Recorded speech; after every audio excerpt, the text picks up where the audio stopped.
আসসালামু আলাইকুম দর্শক, সবাইকে প্রীতি ও শুভেচ্ছা। আজকে আমি আপনাদেরকে তৈরি করে দেখাবো টক দই ছাড়া ব্রয়লার চিকেন দিয়ে চিকেন রোস্ট। কিভাবে তৈরি করলে ব্রয়লার চিকেনের যে বাজে স্মেল আছে সেটাও থাকবে না, আর খেতেও আপনি একদম বিয়েবাড়ির স্বাদই পাবেন। আমি এই রেসিপিতে এটাই আপনাদের সাথে শেয়ার করব। আমি এখানে মুরগির যে পায়ের পিস আছে সেগুলো নিয়ে নিলাম। এর সাথে দিয়ে দিলাম 1 চামচ পরিমাণ লবণ আর 2 টেবিল চামচ পরিমাণ লেবুর রস। এবার এগুলোকে আমি ভালো করে মাখিয়ে নেব। ভালো করে মাখিয়ে এটাকে আমি 30 মিনিটের জন্য রেস্টে রেখে দেব।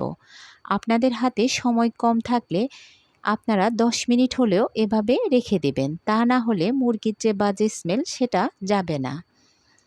এখানে আমি একটু জয়ত্রী, 2 টুকরা দারচিনি, কয়েকটা এলাচ, 2টা তেজপাতা, একটা জয়ফল, 15-20টা মতো কাঠবাদাম, 1 মুঠো মতো কিশমিশ, কিছুটা পেঁয়াজের বেরেস্তা নিয়ে নিলাম। এবার রোস্টের জন্য এটাকে আমি আগেই ব্লেন্ড করে রেখে দেব। আপনারা চাইলে এটাকে শিলপাটায়ও বেটে নিতে পারেন। 30 মিনিট পর দেখেন চিকেনের গা থেকে কিছুটা পানি বেরিয়ে আসছে। এবার এগুলোকে আমি ফেলে দিব। এরপর চিকেনের গায়ে আমি কিছুটা হলুদ মাখিয়ে নেব। ভালো করে হলুদটা চিকেনের গায়ে আমি মাখিয়ে নিচ্ছি। চিকেনের গায়ে হলুদটা মাখানো হয়ে গেলে আমি চুলায় একটা প্যান বসিয়ে দেব। এরপর আমি রান্নার যে রেগুলার তেল ইউজ করি, আমি এখানে 1/2 কাপ পরিমাণ তেল দিয়ে দিলাম। এরপর চিকেনের পিসগুলোকে দিয়ে দিলাম। একটা একটা করে চিকেনের পিসগুলোকে আমি দিয়ে দিচ্ছি। এই পর্যায়ে চুলার আঁচটা অবশ্যই হাই হিটে রাখবেন। লো আঁচে বা মিডিয়াম আঁচে চিকেনটাকে ভাজতে গেলে চিকেনের গা থেকে পানি বেরিয়ে যাবে, তাহলে চিকেনটাকে আপনার বেশি ভাজতে হবে। তাহলে চিকেনের যে রোস্টে স্বাদটা পাবেন, চিকেনটা বেশি ভাজলে ওই স্বাদটা আর পাবেন না, সেজন্য হাই হিটে ভাজবেন। আমি চিকেনগুলোকে উল্টে দিচ্ছি। চিকেনটা আমি কতটুকু ভাজলাম আপনারা দেখে নিশ্চয়ই বুঝতে পারলেন। এবার চিকেনগুলোকে আমি তুলে নিলাম। আমি যেই পাত্রে চিকেনগুলোকে ভাজলাম সেই পাত্রে চিকেনটা রান্না করব। সেজন্য আমি এখানে দিয়ে দিলাম 1 কাপ পরিমাণ পেঁয়াজ কুচি। পেঁয়াজগুলোকে ভালো করে নেড়েচেড়ে কিছুক্ষণ ভেজে নেব। কিছুক্ষণ ভাজলে এটার কালার চেঞ্জ হয়ে আসবে। কালার চেঞ্জ হলে আমি এখানে দিয়ে দিচ্ছি 1 টুকরো দারচিনি, 2টা তেজপাতা। যেহেতু আমি আগে গোটা মশলাটা ব্লেন্ড করে রেখে দিয়েছি, সেজন্য এখানে আমি গোটা মশলাটা আর বেশি ইউজ করলাম না। আপনারা চাইলে আপনাদের পছন্দ মতো মশলাগুলো দিতে পারেন। আমি এখানে একটা বড় সাইজের পেঁয়াজ পেস্ট করে নিয়েছি, সেটাকে দিয়ে দিলাম।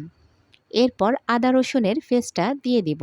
1 চা চামচ আদা বাটা ও 1 চা চামচ রসুন বাটা। এবার এগুলোকে আমি নেড়েচেড়ে ভালো করে কিছুক্ষণ ভেজে নেব।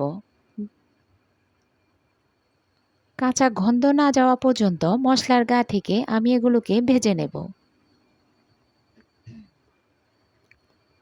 আমি আগে থেকে যে মশলাটা ব্লেন্ড করে রেখে দিয়েছি এর সাথে আমি দিয়ে দিলাম টমেটো সস।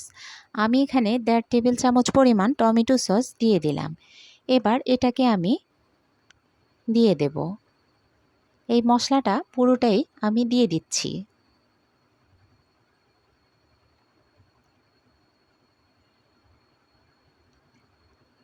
মশলাটাকে এবার ভালো করে নেড়েচেড়ে আমি মিশিয়ে নিচ্ছি।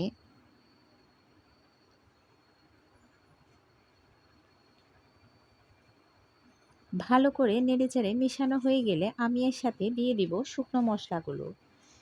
এবার আমি এখানে দিয়ে দিলাম 1 চা চামচ পরিমাণ লাল মরিচের গুঁড়ো, 1 চা চামচ জিরে গুঁড়ো ও 1 চা চামচ ধনিয়া গুঁড়ো। এগুলোকেও আমি ভালো করে নেড়েচেড়ে মিশিয়ে নেব। ভালো করে নেড়েচেড়ে মিশানো হয়ে গেলে এবার আমি এখানে পরিমাণ মতো পানি দিয়ে দেব মশলাটাকে ভালো করে কষানোর জন্য। আপনারা আপনাদের পরিমাণ মতো মশলাটাকে পানি দিয়ে কষিয়ে নেবেন।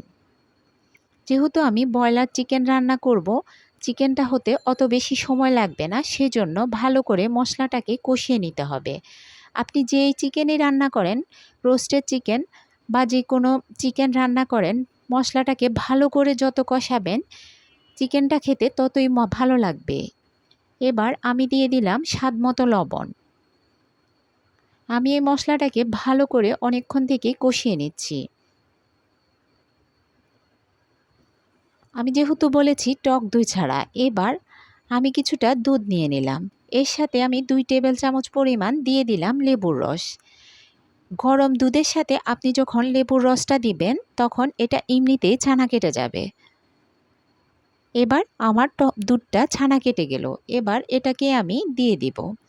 আপনি টক দই দিলে যে স্বাদটা পেতেন, আমি এই দুধটাতেই সে একই স্বাদ পাবো। এভাবেই দুধটাকে ইউজ করবেন। আপনি পাউডার দুধ অথবা গরুর দুধ যেটাই ইউজ করেন, এভাবে ইউজ করলে আপনার টক দইয়ের স্বাদটাই পাবেন, আর খেতেও একদম বিয়েবাড়ির স্বাদ পাবেন। এটাকে এবার আমি ভালো করে কিছুক্ষণ আরও কষিয়ে নেব।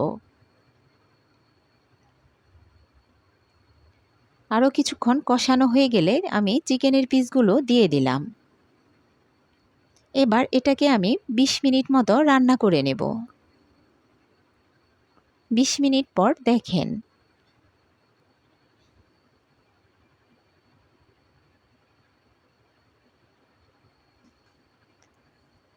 চিকেনটা আমার প্রায় হয়ে আসছে।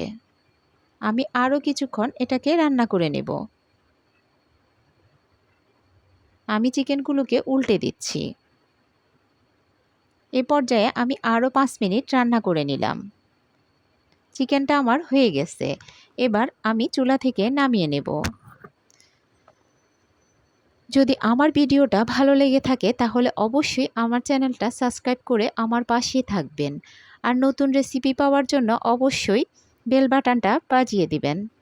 সবাই ভালো থাকবেন, সুস্থ থাকবেন।